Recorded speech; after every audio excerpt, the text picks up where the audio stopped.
جب اس خانقاہ پہ دشمنوں کا بلڈوزر تیار تھا، جب اس خانقاہ کو مسمار کرنے کی بات ہو رہی تھی، جب مزار مقدسہ کو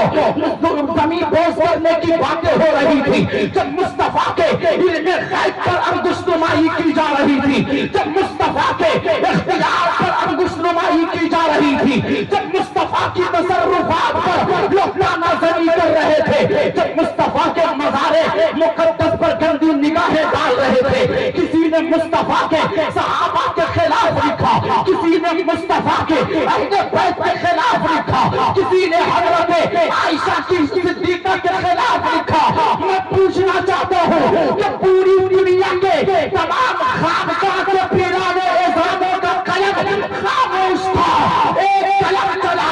جس قلم کے بارے میں خود صاحب قلم نے کہا ہے کہ دل کے رضا ہے، خنجر خونخوار برقرار، آگا سے کہہ دو خیر منائے۔ بہت اچھے، نعرے تکبیر، نعرے تکبیر، نعرے رسالت، مسلک اعلیٰ حضرت، نعرے تکبیر، نعرے رسالت۔ اور سن لیجئے، آج ہم جس آگوش میں بیٹھے ہیں نا، داتا غدا علی شاہ، رحم علی شاہ اور بہار علی شاہ، یہ رحمہم اللہ تعالی علیہم اجمعین، ان کی تمام تر برکات ہم تمامی لوگ یہاں حاصل کر رہے ہیں،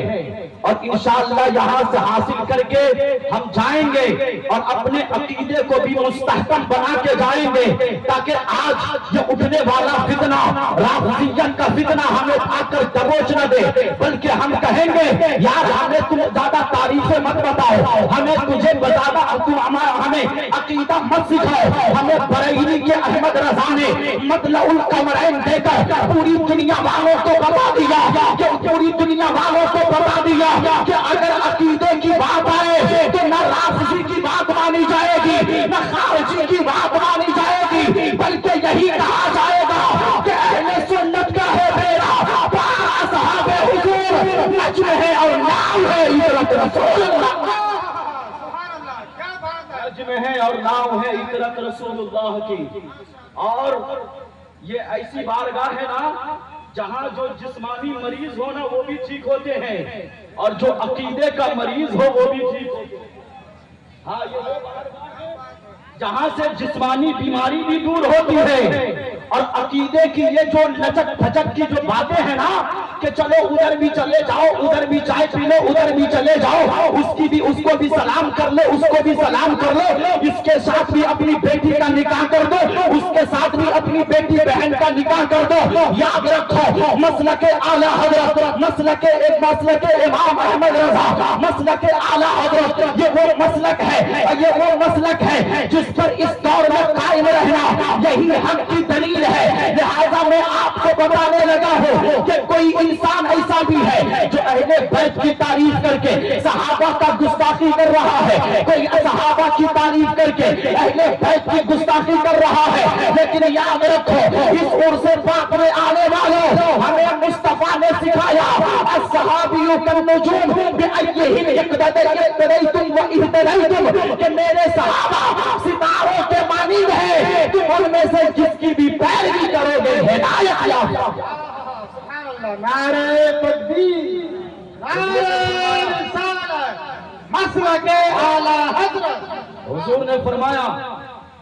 کہ جو شخص اہل بیت کی محبت اپنے سینے میں نہیں رکھتا اور اسی حال میں اگر دنیا سے چلا گیا تو اس پر میری شفاعت حرام ہے۔ حضور نے فرمایا اس کی شفاعت قیامت میں نہیں ہوگی۔ میں آپ کو بتا دوں آج جہاں مزار مقدس ہے، ہمارا عقیدہ ہے کہ مزار مقدس میں اپنی قبروں میں یہ تمام اولیاء ثلاثہ آرام فرما رہے ہیں اور ہماری حرکات و سکنات کو ملاحظہ بھی، یہ ہمارا عقیدہ ہے۔ اور کچھ لوگوں کا تو حضور کے بارے میں یہ عقیدہ ہے کہ معاذ اللہ مر کے مٹی میں مل گئے۔ میں وہ سنی ہوں جمیل قادری مرنے کے بعد میرا لاشا بھی پڑھے گا الصلاۃ، میرا